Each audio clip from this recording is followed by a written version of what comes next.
Hi everybody, my name is Maya Merwin and I am a senior in advertising, and today I will be interviewing my roommate Brianna, who Hi. is in the National Guard, and I'm going to be asking her some questions about COVID and the National Guard. So, how long have you been in the military? I've been in the military since my senior year of high school, 2017. Alrighty, and where are you based? I'm based here in Hammond. Alrighty. What made you want to join the military? A couple of different things. Me wanting to go to college, me just always want to step outside my comfort zone, and the fact that I am a true believer in I want to do things that everybody doesn't want to do. I like most people, they're like, I don't want to join the military because I don't want to deploy, and I'm like, I was like that. I promise, because when the commercials used to come on, I'm like, I don't see how they do it. You'll never see me do it. But then my uncle joined, and then my cousin went to the Navy, and then my girl was like, you really need to think of the benefits because you really have to think about yourself and your future. So I thought about my future, and I thought about me wanting to go to college and how I was going to pay for it. And I knew the National Guard, other than the reserves or active duty, they go for 100% tuition, and it was right in my alleyway because it was I wasn't active duty, so I got to come home. So when everybody else was shipping off to their duty station, I was going home, and I was going to start school with 100% tuition. And unlike the reserves, they actually pay for you to go to school, and the reserves do not, even though we do that same weekend out of the month and the 2 weeks out of the summer. So I went for the National Guard. That's pretty interesting. So how have things changed during drill? For drill, we have to do open range march. It's when your arms are out like this. So if you put your arm out, and then if my arm was my fingers were touching yours, I would have to move over a little bit. But I also go off the person that's in the first rank, and they are really like the border of the formation. They set the formation, so they go based off of like this. So basically, you're doing it to look pretty, in all honesty, because you go based off of that first row, and then you go based off of your side rank. So you go like your distance, you get that distance for you, but you also go based off of them because it has to be a straight line all the way down. It has to be a straight line this way. So basically, we just keep our distance 360 because you're going like this and you're going like this, so it gives you that 6 feet, and you have to keep on your mask and formation. And when we're out of formation, if you're becoming a closer proximity of 6 feet to somebody, you have to wear your mask. And they also do temperature checks when drill first starts, and they have you fill out the sheets that are probably floating around. I've seen at doctors, anywhere else. I can't really think other than the doctor's office, because that's the most recent place that I've been. The doctor's office, when they ask you to fill out the sheet and they ask you the series of questions of being in contact with someone and the symptoms. They do all of that. They inquired all of that into drill. So do you have to train with your mask on? I know you were saying when you're in close proximity of each other, you have to have your mask on. So like your PT training, when you have to work out. Yeah, so when we do PT, we do have to wear masks. It's because your grader is next to you, so you're my grader, and I'm doing my push-ups, so you need to be able to see my form, but you also need to be have the mask on. So since you have to be so close to me, you have to have your mask on, and I have to have mine on.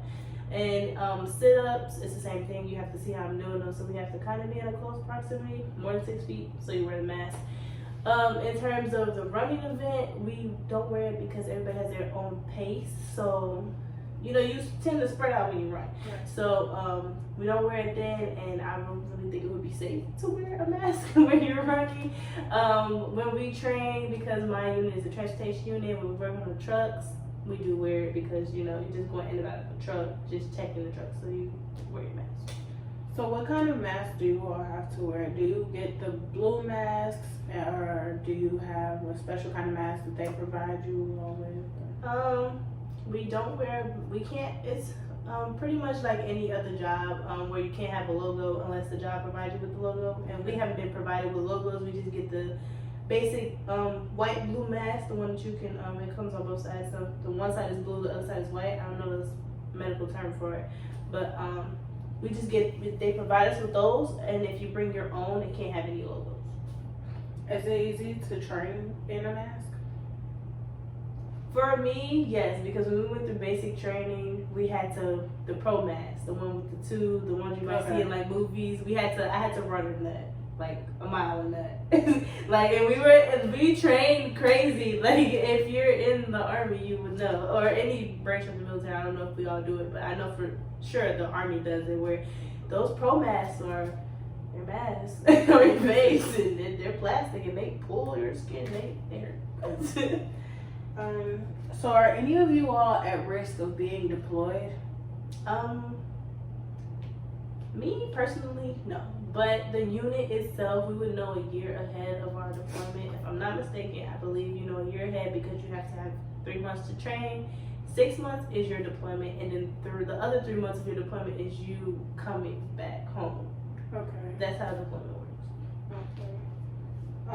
So what are the protocols if someone gets COVID in the military, whether they're deploying or whether they're just staying at home? Well, I believe if you get COVID, you can't go on deployment unless it's within a span of more than 2 weeks.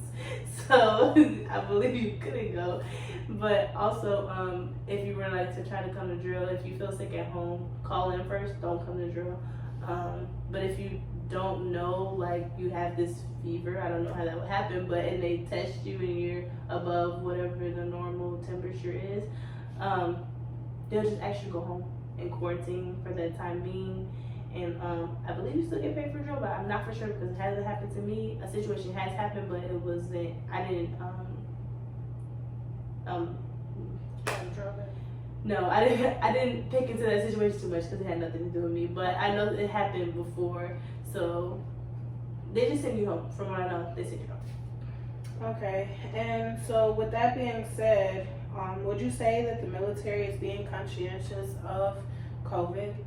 Yes, because if someone feels that they have come into close proximity with somebody with COVID or they're sick, they send them to our sick call, or they send them to the doctor and they'll pay for them to get a COVID test.